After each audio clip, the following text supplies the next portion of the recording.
अनगडशहा नावाचे फकीर होते अल्ताफचे. अनगडशहा नावाचे फकीर होते. तो फकीर म्हणजे असा सामान्य फकीर नाही. तो फकीर म्हणजे शुक याज्ञवल्क दत्त कपिल मुनी हरीशी जाणोनी हरी झाले. शुकाचार्यांच्या बरोबरीचा, दत्तात्रयांच्या बरोबरीचा, कपिलांच्या बरोबरीचा, याज्ञवल्क्यांच्या बरोबरीचा तो फकीर होता. सामान्य नाही. ते काय असा धुपन काढणारा थोडाच होता. फकीर फकीर होता. हिरव्या रंगाची कपडी डोक्याला बांधलेली, हिरव्या रंगाची लुंगी घातलेली, हातामध्ये मोराच्या पंखाची पेंढीने एक चिमटा होता. त्या फकीराचं नाव होतं अनगडशहा नावाचा फकीर. भजन करायचा. ला इलाहा इल्लल्लाह, ला इलाहा इल्लल्लाह, ला इलाहा इल्लल्लाह, ला इलाहा इल्लल्लाह. भजन करायचा तो फकीर त्यांच्या देवाचं. पण त्या फकीराला एका म्हातारीनं बऱ्याच दिवस भिक्षा दिली. फकीर हा शुद्ध व्यक्ती असतो. वारकरी हा शुद्ध व्यक्ती असतो. पण आता वारकऱ्याचं सोंग घेऊन कोणी कसे वागायले, आणि तरी त्या भाडव्याला तुम्ही मानता तुमच्या घराला कुपाटी लागल. तुम्ही याला बी टाळाच वाजवायचे.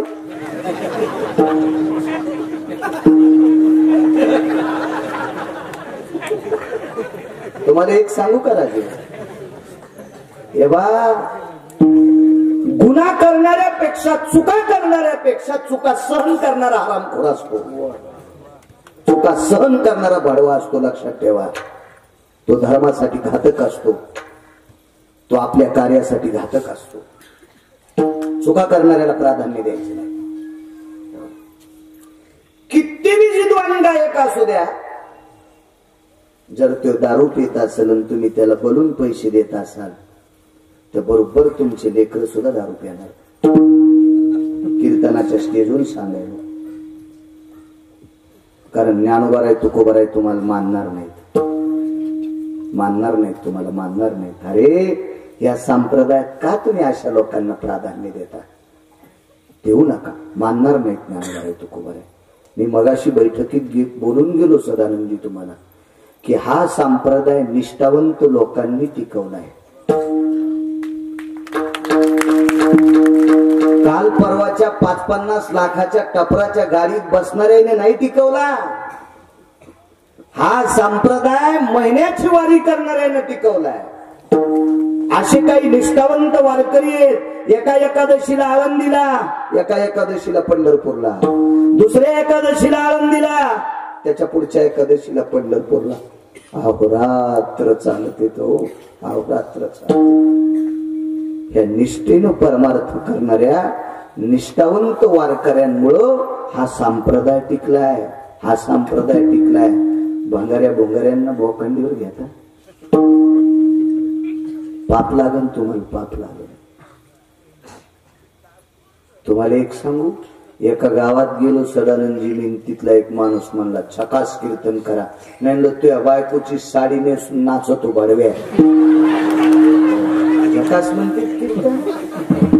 कीर्तनात काय अपेक्षा ठेवायला पाहिजे? या स्टेजवर कीर्तन सांग, कीर्तन सांग, होय अंग हरिरूप. अरे या भारतामध्ये खूप स्टेज आहेत. त्या स्टेजवर तुम्ही वाईट पाहण्यासाठी तुम्हाला स्टेज आहे.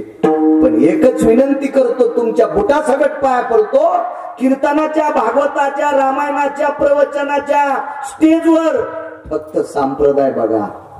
फक्त संप्रदाय बघा. बाकीचे बघू नका रे. बघू नका, बघू नका. माझी लायकी नाही तुम्हाला सांगण्याची, पण बशिलं म्हणून सांगतोय. उभं केलंय तुम्ही मला म्हणून सांगतोय. लय लय कष्ट घेतले मागच्या लोकांनी.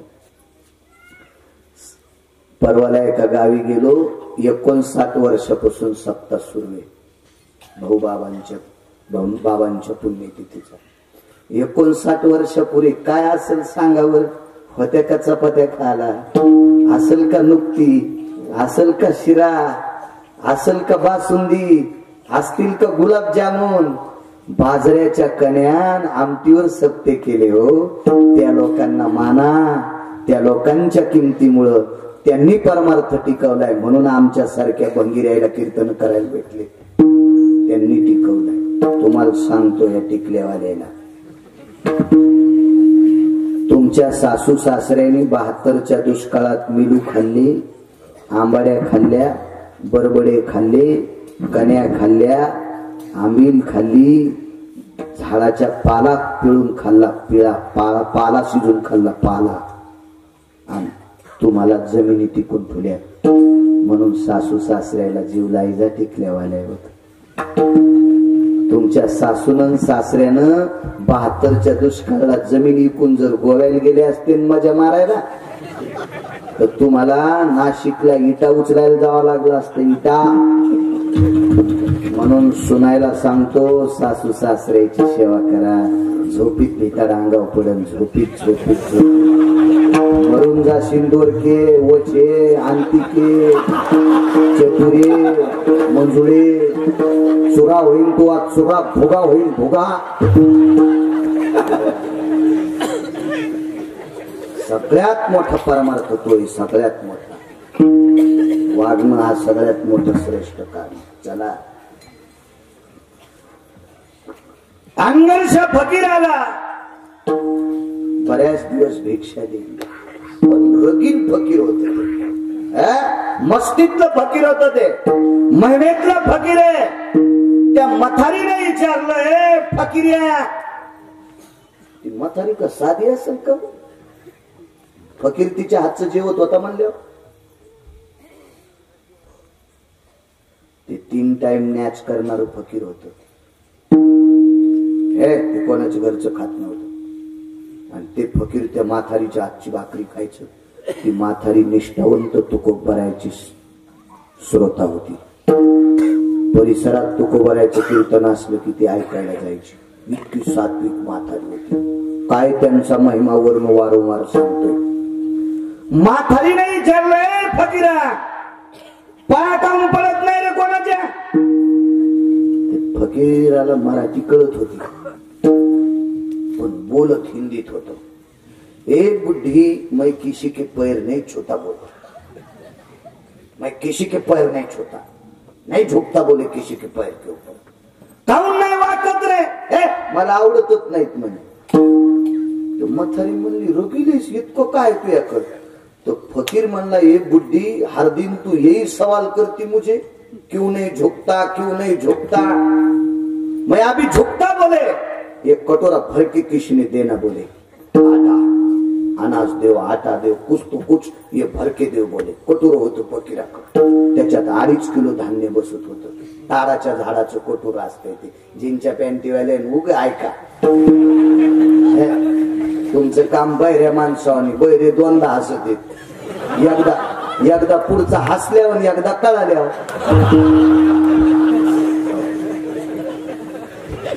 काय माहिती, जुनं इचकी जा ना, खपक्या मोबाईल आहेत भिताडासारखी तुम्हाला. इचकी जा त्याच्यातलं जुनं पाहत जा ना. देव कल्याण करीन राजे हो, तुमचं कल्याण करीन, कल्याण करीन.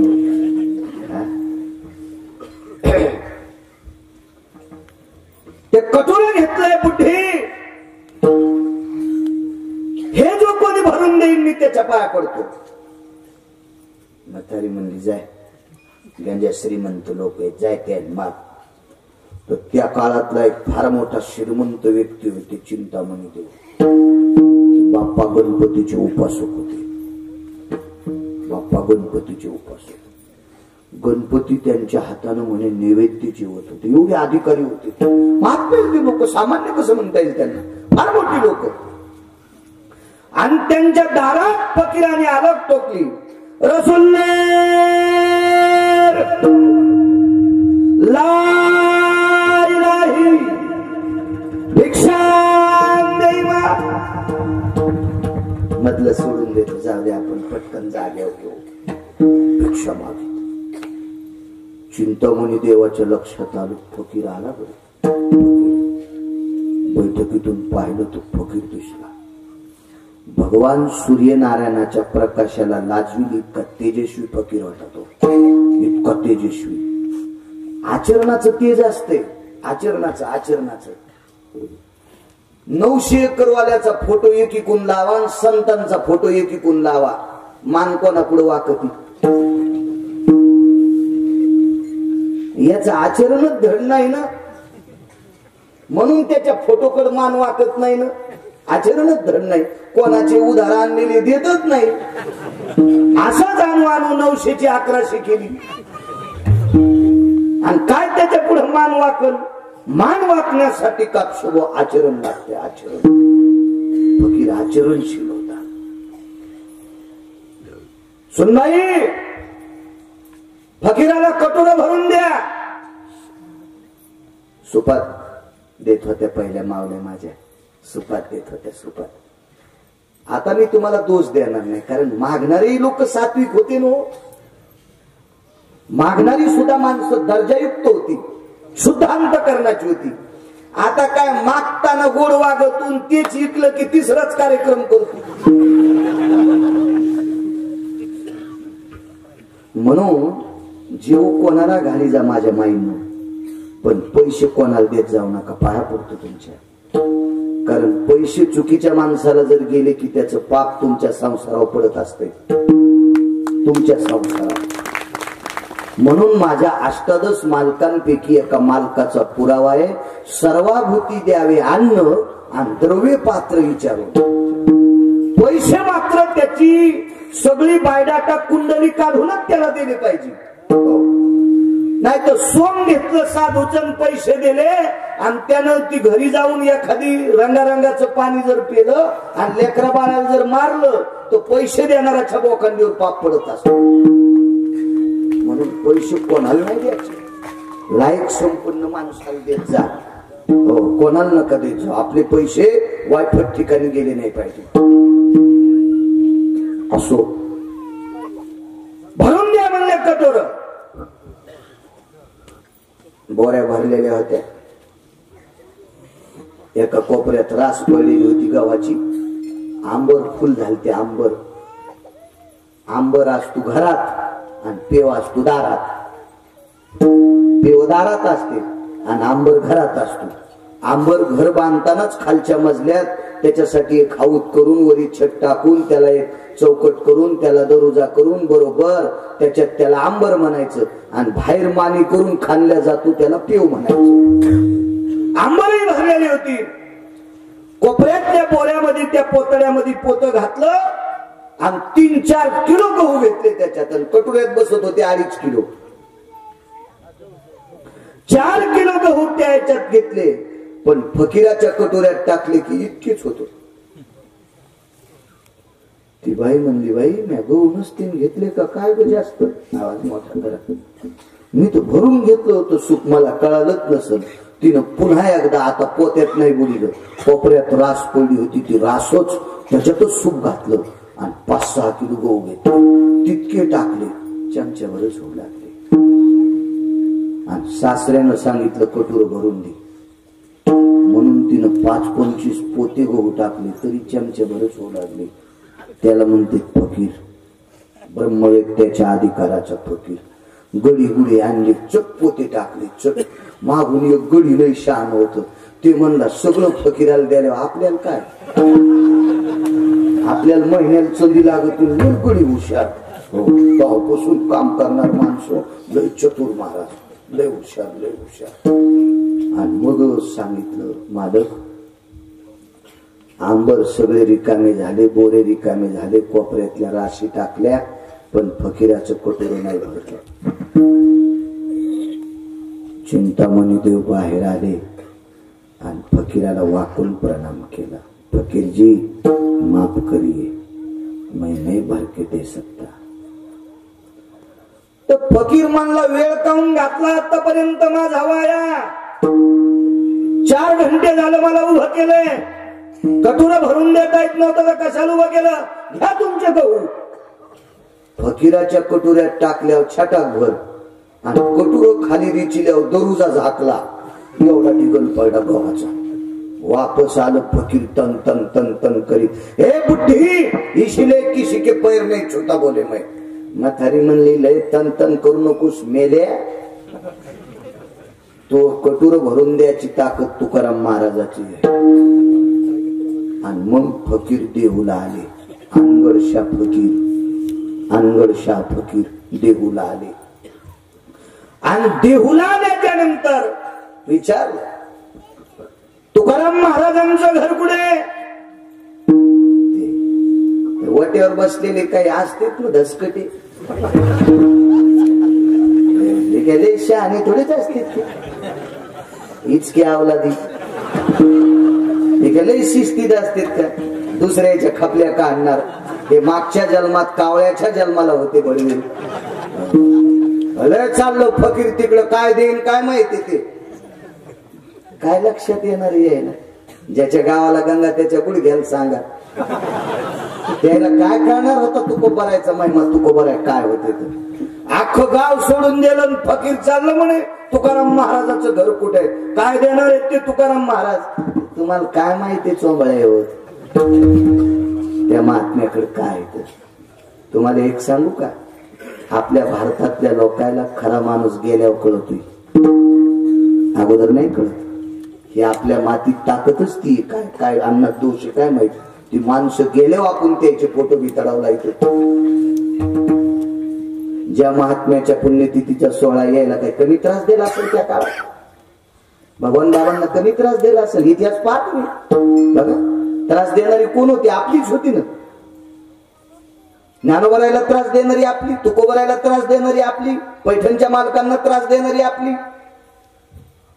आणि कधी लक्षात ठेवा, मी दुपारी सुद्धा सांगितलं, आपल्या धर्माला बाकीच्या धर्मियांचे कसल्याही प्रकारची भीती नाही. आपल्या धर्मातले काही जे भडवे आहेत त्यांच्यापासूनच धर्माला कलंक. साखरपुड्यासाठी कुत्रं गेलं, बैलगाडीनं साखरपुडा जात होता आणि कुत्रं गेलं संग. जाऊन कुत्र्यानं पण गेलं, लय नाथ कुत्र्याला गाड्या संग चालायचा.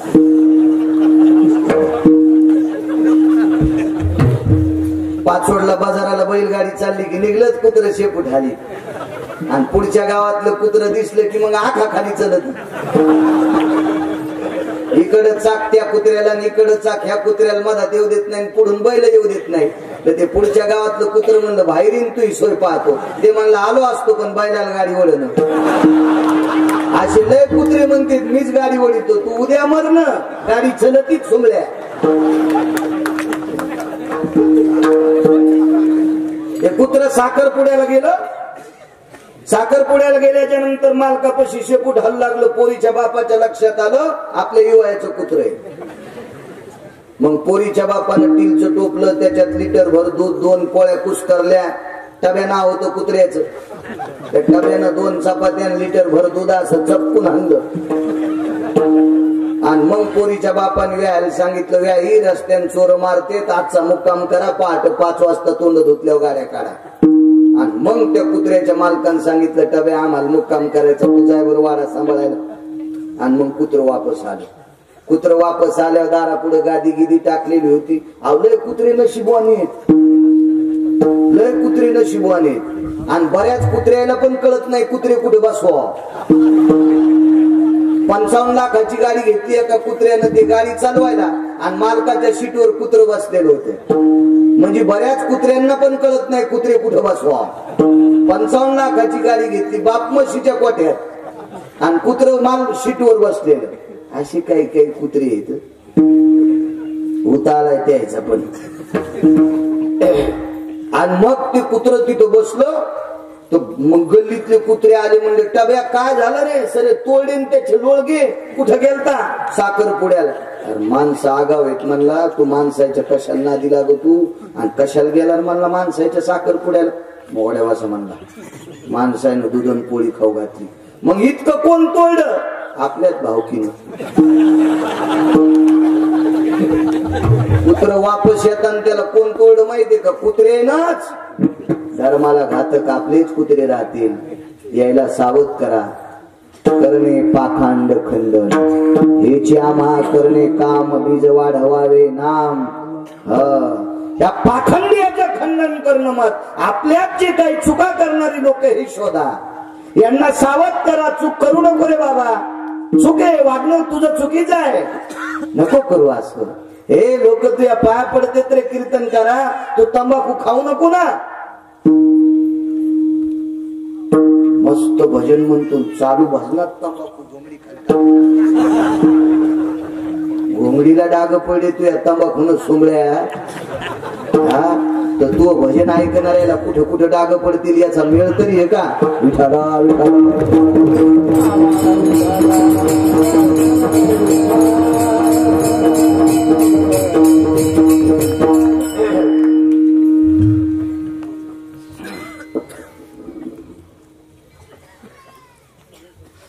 तुकोबरायच्या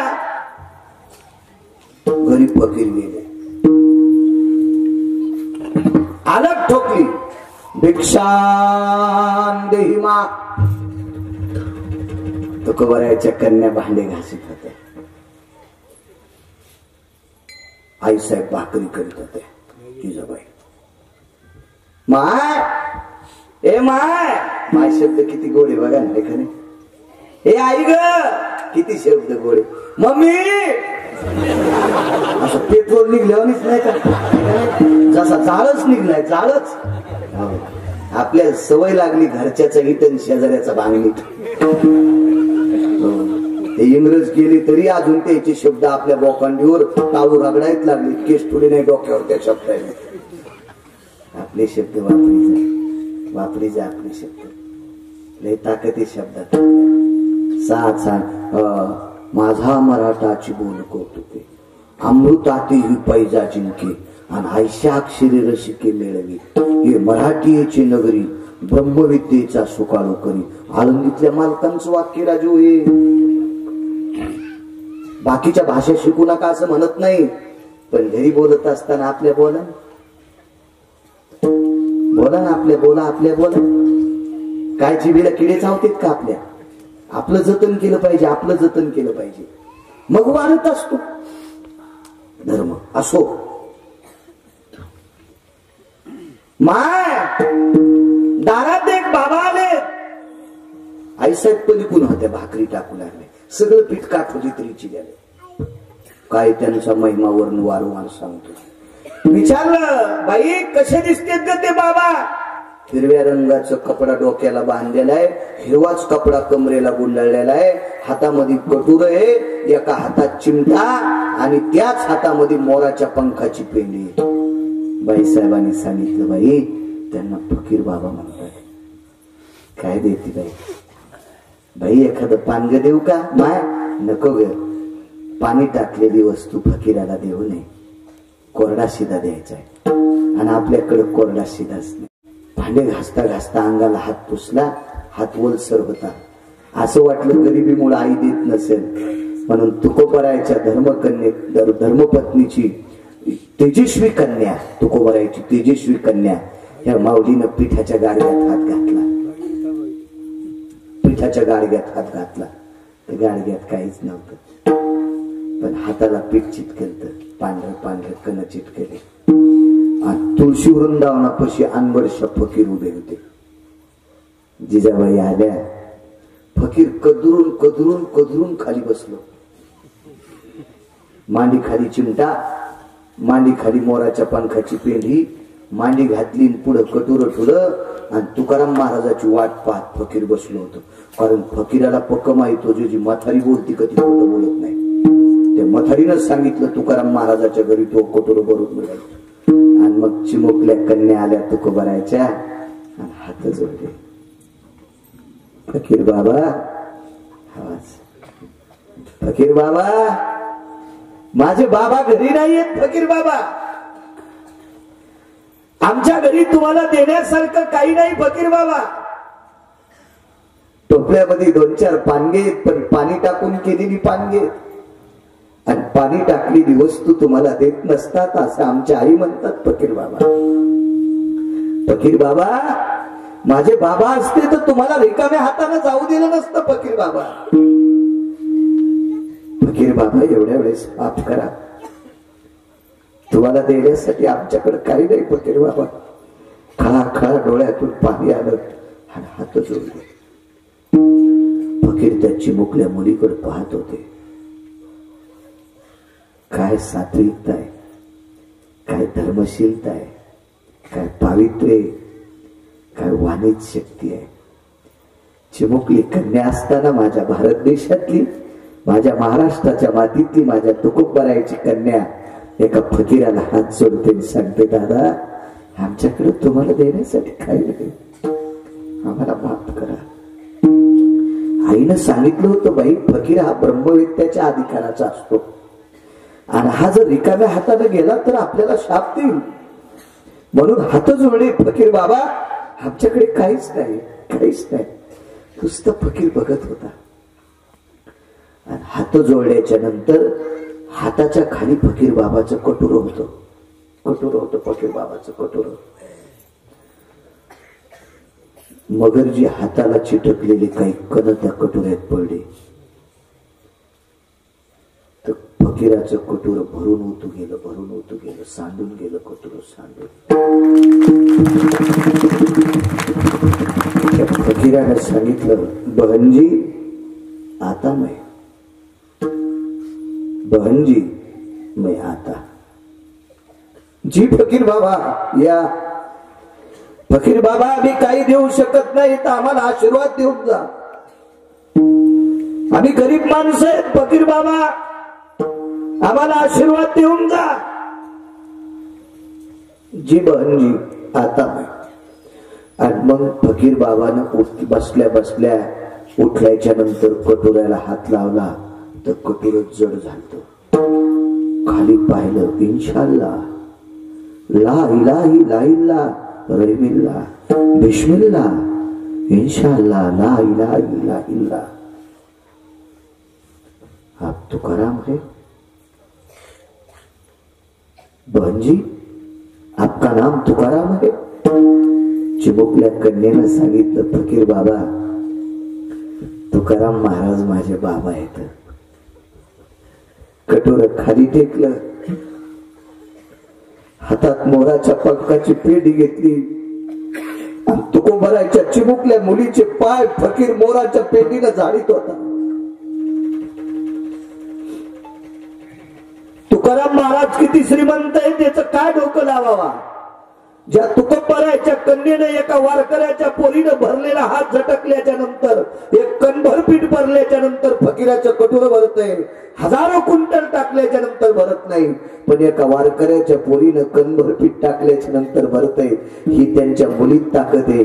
त्या तुकोबारायचा अधिकार किती मोठा असेल, किती मोठा असेल. म्हणून माझे निळबाराय म्हणतात, काय त्यांचा महिमा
महिमा माझ्या संतांचा जन्म म्हणून निळवाराय म्हणजे मी किती वर्णन करू. एका घरी माझा पंढरपुरातला मालक आला.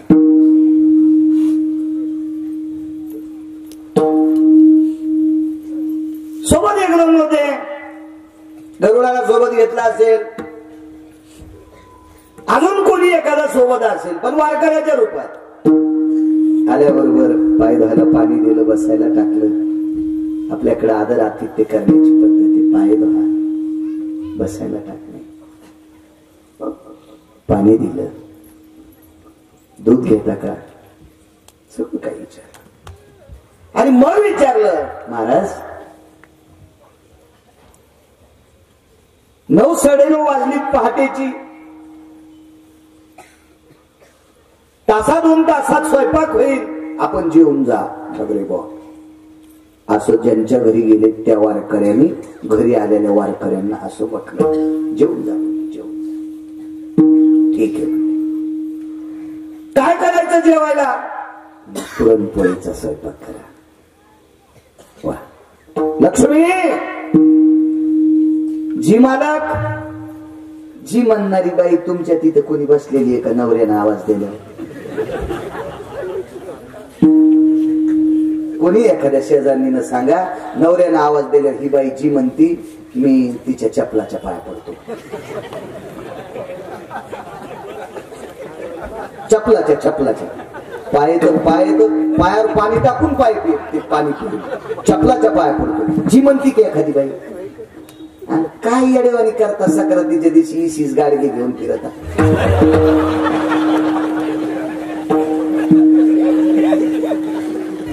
किती महाराज मेल्यावर सुधरत, तुम्ही पहिली गोळी मला घाला. जी बाई नवऱ्याचा आदर करते ती बाई माझ्या विटेवरच्या मालकाला आवडती. जी बाई आपल्या नवऱ्याचा आदर करते ती बाई माझ्या काशीतल्या मालकाला आवडती. जी बाई आपल्या नवऱ्याचा आदर करते ती माझ्या संतांना बाई आवडती. नवऱ्याचा आदर करीत नाही, महाराजाला काजून बदाम टाकून दूध देते. हो, ही बाई ज्या गावात आहे त्या गावात पाऊस कमी पडतो. हे आलताची गलत काम आहे, हे सही काम नाही.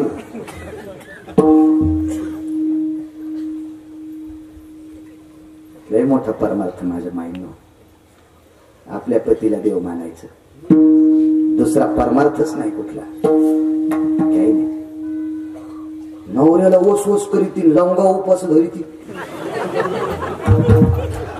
खारकाव बुधवार, लवंगाव मंगळवार. हे उपासन तापासन कुठे देव भेटत असतो. आणि त्यातली त्यात आपल्याकडे उपास फक्त 29च सांगितलं आणि 1 सोमवार सांगितलं. 1 उपास सोडीन तुम्ही 1. माझ्या माईंनो, माणसं व्यसनी आहेत तरी कमी आजारी पडायला. तुम्ही व्यसन करीत नाही तरी जास्त आजारी पडता. याचं एकमेव कारण आहे, माझ्या ज्ञानोबाराय तुकोबारायांनी जे उपास सांगितले नाही ते तुम्ही धरतात. करायचे नाही ते उपास. हा, ज्ञानोबाराय तुकोबाराय सांगतील ते उपास करा. माणसाला विलय काहीला उपास धरायचा नाही. आमची इथे एक जण 9 दिवस साबुदाणा खात होता. धर बापा उपवास जगदंबेचा, त्याबद्दल जमत नाही. आदिशक्ती ती जगदंबा माता, तिच्या विरोधात मी कसं बोलून काय बाळ्याची टक्कर आहे. पण 9 दिवस उपवास धरीतून दसरा झाला की घोरपडी धरीतून. येडी वगैरे तुला पावायला. हा, तिने रावणाचा भोगा केलाय तर तुला आपतो हाणायला तिला काय कमी ताकद आहे. नाटक करतो आपला, बाजावर बसत नाही, गादीवर बसत नाही. 9 दिवस साबुदाणा खातून दसरा झाला याच्या त्याच्या पवळी इचकी तू. याच्या उसात वाघ उरलाव, त्याच्या उसात वाघ उरलाव. हे मासा आवडीन तो या गळ्याला. चिरपीर पण नाही करता याच.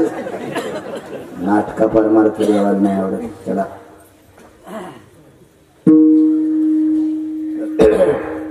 लक्ष्मी, जी शब्द आला. सरपंच, जी मालक, वारकरी आले, पुरणपोळीचा स्वयंपाक करा. आणि त्या काळात पुरणपोळी करणं म्हणजे फार कठीण होतं. मी असं घरी गेलो की सकाळी स्नान केलं की गडबडीत आमच्या घरच्या एका ताटात एक लहानशी पुरणपोळी, तिच्यावर एक चमचा भरतो. बाई काही म्हणा पण तुम्ही एवढं खाच. काय नाही म्हणे 11 दिवस नियम आहे तुम्हाला, रोज सकाळी एक पुरणपोळी द्यायची. आणि म्हणलं रोजची रोज पुरण का शिजवायली?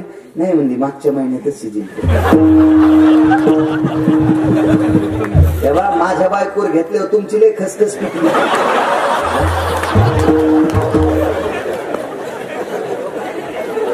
इतकी येडी येऊ नाही.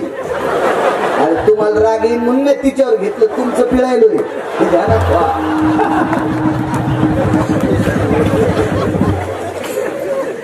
मी म्हणलं 11 दिवस मला पुरणपोळी देणार, रोजची रोज कुठे? ती म्हणली एकाच दिवशी शिजवलं, फ्रीज मध्ये ठेवलं. काय बोल सुविधा आहे त्याच्यातलं कितपत योग्य कितपत अयोग्य आपण काही विज्ञानातला तज्ञ नाही, आयुर्वेदातला तज्ञ नाही, तुम्ही तुमचं ठरवा. पण त्या काळात ह्या सुविधा नव्हत्या. पुरण पात्र नाही, काहीच नाही, पाटावर होता. सासूबाईनं पुरण शिजलं, बाकीचं करत होत्या. सुनबाईला सांगितलं सुनबाई पुरण वाटा. आणि पुरण वाटताना त्या घरी आलेल्या 4 जणांनी पुरण वाटणारी बाई पाहिली. ती त्या वारकऱ्याची सून होती. ती त्या वारकऱ्याची सून होती. नुकतंच 6 महिन्यापूर्वी त्या वारकऱ्याच्या मुलाचं लग्न झालं. 6 महिन्यापूर्वी लग्न झालं. डोकं भरून पदर घेणारी बाई होती. तुम्ही राहू द्या, तुम्हाला आता कुठे ऊन लागलं? तुम्हाला एकूण एकीची शपथ आहे, नका पदर घेत जाऊ नका, काय काम नाही. लावू द्या. मला असं वाटतं ज्याची बायको पदर घेत नाही का त्यानं पदराचे पैसे मातीत घाली जाऊ नका, तिथूनच कापून आणि जा. तिथूनच कापायचं ते पदर, म्हणायचं आमच्या बायकोला जमत नाही, तिला पहिल्यापासूनच वंडराचा नाद. काय का तलवार घेऊन सांगावं का 9-10 बंदुकी संगत कशाने सत्य करायचे? खपक्या पाकिट महाराजाला द्यायचं, देव श्रीमंत करायचा, आणि तुम्ही सोनाराच्या नळी फोकणी सारखे तसेच इकून हवा तिकडे गेली, रिकामे फट उपरनं झटकिलं की घेत जा सत्तेतून काही घेत जा. तुम्हाला एक सांगू माझ्या माईने, तुम्ही म्हणता मेला आमच्यावर कम बॉम्ब टाकायला, माझा आणि तुमचं काही वैर नाही, पण माझ्या संप्रदायानं तुम्हाला डोक्यावर घेतलंय. माझ्या वारकरी संप्रदायातल्या 18 संतांपैकी एका संतांनी देशाची सर्वात मोठी संपत्ती काय असेल तर स्त्री म्हटले. ज्या घरी कुलस्त्रिया, राज्य, राणी व संपत्ती, कुलवान घराण्यातली स्त्री या देशाची संपत्ती आहे, श्रीमंती आहे. हा शब्द माझ्या संतांनी तुमच्यासाठी खर्च केला. माझ्या माईनं 2 गोष्टी झाकलेल्या असल्या पाहिजे, एक लक्ष्मी आणि दुसरी देशाची स्त्री. पैसे डायरीच्या पुढून ठोत जाऊ नको सोबळ्या, कोणी चपका हानीन रे. 2-4 500च्या नोटा असल्या की पुढत होतो. अरे लोकायला 10-10 हजाराचे बुटाडे येत, आणि काय 2-4 नोटा डायरीच्या पुढून ठोतू भांगिरी आहे. पैसे झाकून ठेवले पाहिजे, आणि या देशाची स्त्री अंग भरून वस्त्र घातलेली पाहिजे. इतकं मोठेपण आहे याच्यामध्ये, फार मोठेपण आहे, फार मोठेपण. असो स्वयंपाक आटपला, रांगोळ्या लावल्या, गरम गरम पोळ्या पात्रात वाढल्या. जुन्या काळातल्या बाईनं केलेलं पुरण वाटून घाटून जायफळ टाकलेलं ते काय पुरण असलं, काय पुरण. आता 3ऱ्या शिटीत डाळ नाही तर पहिलं पुरण 40 मिनिट गदगद गदगद गदगद गदगद. आता 3 शिटीतच डाळीचा असा घसात दाबी ते कुकर. चेप चेप चेप बोंबलू नकोस पाय. डाळ शिजत नाही, फुटती. एका मोठ्या माणसाचं वाक्य, कुकर मध्ये भात असल वरण असल पकत नाही, फट्टा बोले फट्टा. म्हणून 2.25 लाख कोटीच्या घरात मी गाडग्यात वरण शिजलेलं पाहिलं. ज्ञानलं साहेब नाही, आमच्या इथं कुकर तिथे पोटमाळ्यावर ठेवले. 2.25 कोटीचं घर आणि गाडग्यात गॅसवर वरण शिजायले. हो, गाडग्यात गाडग्यात 87 लाखाची गाडी त्याची, खापराची बिस्लरी त्या गाडीत. मोठाले लोक जुन्यावर आले, मोठाले लोक जुन्यावर आले. जरा तासात राहा सज्जनांनो, तासात राहा. काळ फार बिकट आलाय. कालच्या 2.5 वर्षाच्या काळात कोरोनाच्या महामारीनं आपल्याला सावध केलंय, सावध केलंय. मागच्या निसर्गावर मात करू नका. निसर्गाला आपलंस म्हणा, त्या निसर्गाला आपलंस म्हणा. आपलं खाची सवय ठेवा. ज्या त्या काळात ज्या त्या भाज्या येत्या, तांदूळ कुंदऱ्याची भाजी असेल, गोळाची भाजी असेल, फांदाची भाजी असेल, काय काय हे जुनी पदार्थ, काय काय चविष्ट. हे मुंबईतल्या लोकांना भेटत नाही. करड्याची भाजी ते भेटत असेल तर का उपटी दिली. नशिबवान आहेत आपण, नशिबवान. आपण रोगावर मात करू शकतो. आपलं खाचं शिकाय डबात नेत नाही. 3 महिन्यापूर्वी शिजलेले आलू डबोरोटीत कोचलेले तिथं खातो. चांगलं पाळलेलं कुत्रे असतो. आणि पप्याच्या माईनं मस्त पहाट पहाट गरम चपाती टाकली. राहू दे म्हणला, राहू दे. आणि ते का ताजी शिजित का ते आलू आणि का होते शिजिन ते खटे शिजून ठेवते. मोठ्या डीप फ्रीज मध्ये ठेवलेले ते आलू. महिना महिना आपण खायचे. काय वडापाव खायचे. म्हणून मुर्दुंगावानी ढेऱ्या झाल्या. काही दिवसाला आपल्याला शाळेमध्ये टेबल घ्यायचं काम नाही, ढेरीवच वही टेकायची. शिकत खायचं.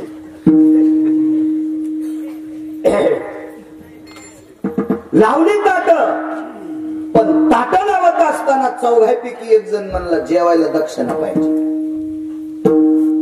जो जेव घालणारा व्यक्ती होता का काय त्यांचा महिमा, बरोबर टायमाला सोडतो, तुम्हाला ताण देणार नाही. कुठं पाप घेऊ तुमचे 10-5 मिनिटं शिल्लक घेऊन, आहे का नाही. उघड डोक्यावर पाप पडायचं मला. तुम्ही कीर्तनात जास्त वेळ जर बसले तर, आहे का नाही. वाट्यावर बस जाईच की. जेवणास करे काय भाजी होती. 3-3 वाजता त्याला चॅटिंग करायला, आणि तो पहाट सकाळी पाणी नेत नाही. आणि ते हराम खोराला तुम्ही चॅटिंग करता. इतका अमूल्य वेळ त्या नालायकासाठी मातीत घालता. वेळ परमार्थात घाला. विठ्ठला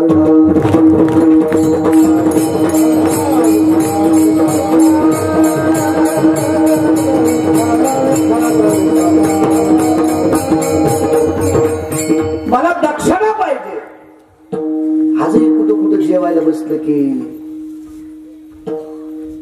बाबाजी पात्राच्या खाली दक्षिणा लावायची पद्धत आहे. लावते पात्राच्या खाली दक्षिणाला. त्या यजमानानं सांगितलं काय देऊ, ते म्हणले जेवण झाल्या मागतो. मगरजी जेव घालणाऱ्या व्यक्तीला वाटलं मागून मागून काय मागून, तशा सस्ताईला 4-2 रुपये. 50 वर्षापूर्वीची गोष्ट आहे ती. काय मागणार म्हणे आपल्याला. जेव घातलं, जेवण झाल्याच्या नंतर ते निघाले. मग निघल्यावर लक्षात आलं का म्हणे ती दक्षिणा राहिली द्यायची. काय पाहिजे दक्षिणेत, पुरण वाटणारी बाई पाहिजे.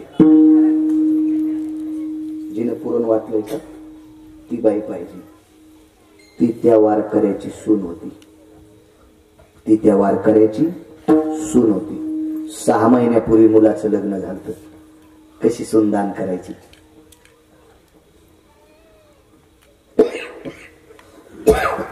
वारकरी देवघरात गेले, रडू लागले. देवा आतापर्यंत इच्छा भोजन जेव घातलं, पण असा हातयोगी भेटलाच नाही. म्हणजे असा हट्ट धरणारा कोणी माझ्याकडे आलाच नाही. आणि त्यांनी सरळ माझी सून मागावी. देवा द्यायला काही हरकत नाही हो, पण सासऱ्याला सून दान करण्याचा अधिकार नाहीये. शास्त्रात, वेदात, पुराणात याला आधार नाही.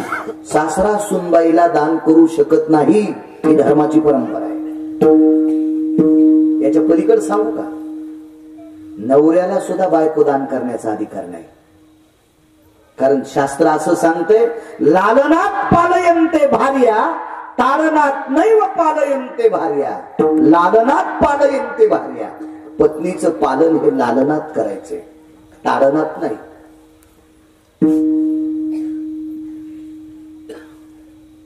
आपल्या पत्नीला सांभाळत असताना एक धर्माचं ज्ञानोबारायांनी एक ओळी खर्च केली. हे असो वनिता आपुली कुरूप जरी झाली भोगिता त्याची भली जी आपण. आपली बायको कुरूप जरी झाली भोगिता त्याची भली जी आपण.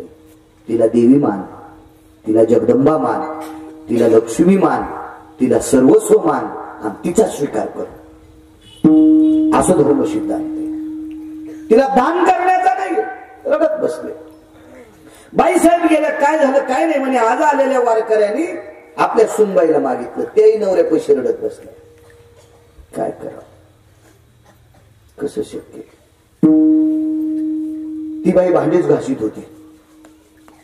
ती सुनबाई भांडे सगळे जेवल्याच्या नंतर भांडे घासत होती ती. मग नंतर तिचे मालक बाहेरून आले. का ग म्हणे, आई बाबा कुठे, काय म्हणे मध्ये असते, तू भांडे घासायली. ते सगळे महाराज झाडाखाली, एक महाराज उन्हालाच उभा आहे. ते महाराज पंढरपुरातला मालक होता.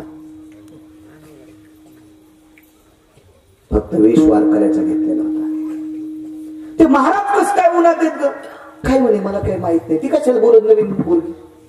मग आतमध्ये गेले, बाबांना आईला विचारलं, आई बाबा काय झालं, काय सांगा म्हणे. बाळा, आतापर्यंत 30-40 वर्षात जी गोष्ट घडली नाही ती आज घडली. त्या घरी आलेल्या वारकऱ्यानं जेवण्याच्या दक्षिणात तुझ्या बायकोला मागितले. त्या व्यक्तीनं सांगितलं, बाबा जी चूक महाभारतात द्वापार युगात जी पांडवांनी केली ती चूक मला करता येणार नाही. धर्मराजानं चूक केली ती, द्रौपदी पणाला लावली होती. धर्मराजाची चूक आहे. 4 श्लोक विरोधात गेले धर्मराजाच्या. पत्नी ही पणाला लावता येत नसती. पत्नी ही पणाला लावण्याचा प्रसंग नाही, वस्तू नाहीये ती. निषेध सांगितले. 4 श्लोक विरोधात गेले धर्माच्या. हाताम धर्मकृती स्तते वचन स्वभार्यायाम जायते यत पिंडा भयतो हो धर्मानुरागे स्तते वचन. शास्त्रात निषेध सांगितलं धर्मानं, चुकीचं काम केलं म्हणजे. जी महाभारतात पांडवानं चूक केली ती मला कशी करता येईल, हे तिथेच रडत बसले. बाईने विचार केला, दारातला वारकरी उन्हाते, मामांजी आतमध्ये आहेत, आतेबाई आतमध्ये आहेत, मालकही आतमध्ये गेलेत, काय करायलेत.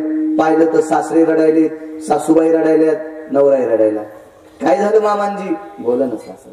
काय झालं आतेबाई, काही बोल ना.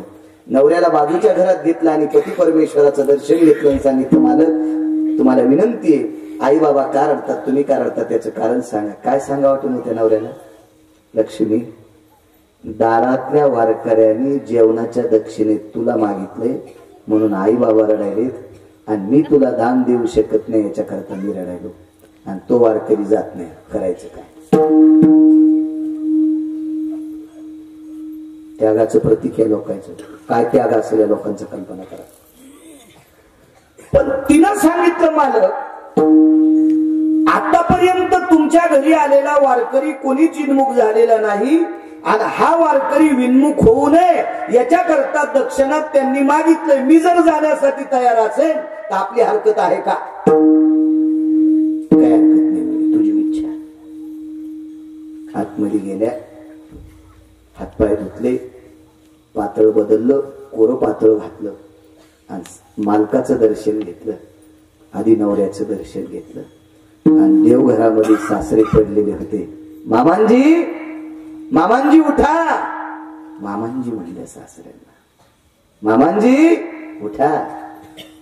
काय बाई, त्या वारकऱ्याने दक्षिणेत मला मागितले, मी जाण्यासाठी तयार आहे, फक्त मला पाया पडू द्या. सासऱ्याच्या पायावर डोकं ठेवल्याबरोबर सासरा सुनाला आशीर्वाद देता देता हात वर घेतला. हिंमतच झाली नाही आशीर्वाद द्यायची. टप टप टप टप टप टप सुनाच्या पाठीवर पाणी पडलं डोळ्यातलं. उभं राहून पाहिलं, मामांजी तुम्ही रडता. ज्या वारकऱ्यांनी मला दक्षिणेत मागितले मी स्वतःहून चालले, तुम्हाला पाया पडते, आशीर्वाद दिला नाही आणि तुम्ही रडता, डोळ्यातलं पाणी माझ्या पाठीवर पडते. तोंडावर हात फेरीला. बाई जशी मालकाला लेक जितकी आवडती तितकी सून लेकीच्या दर्जाची असते.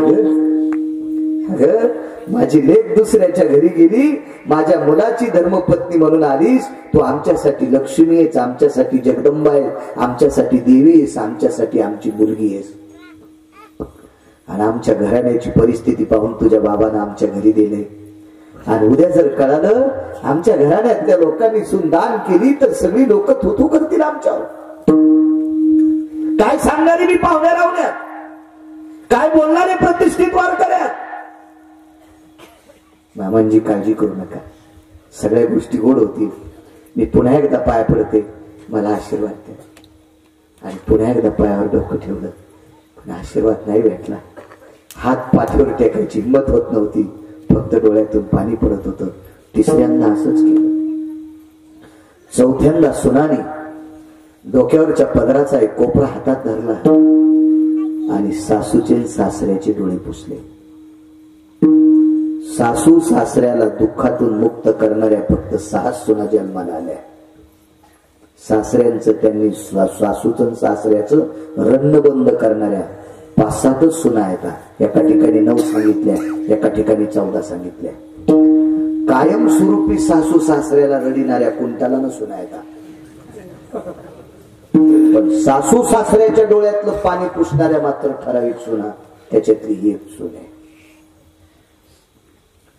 डोळे पुसल्याने सांगितलं मामांजी, एक लक्षात ठेवा, गेल्या 40-50 वर्षापासून घरी आलेल्या अतिथीला जेवू घातल्याशिवाय जाऊ देत नाही. अशा निष्ठावंत वारकऱ्याची मी सून आहे. आणि तुमच्यासारख्या निष्ठावंत वारकऱ्याच्या सुनाला मागायला काय कोणाची मायवेली, काय कोणाची मायवेली. सासऱ्याने सांगितलं, बाई तुला कळत नाही, 4 घंट्यापासून ते तुला मागण्यासाठी. काळजी करू नका मालक, मामाश्री काळजी करू नका, मामाश्री काळजी करू नका. तुम्हाला वाटत असेल ते मागेल, पण माझ्या सासू सासऱ्याने घरी आलेला एकही व्यक्ती उपाशी जाऊ दिला नाही. माझ्या विटेवरच्या मालकाचं तुमच्यावर प्रेम आहे, काळजी करू नका. 5च मिनिटात दूध आणि पाणी वेगळं होईल.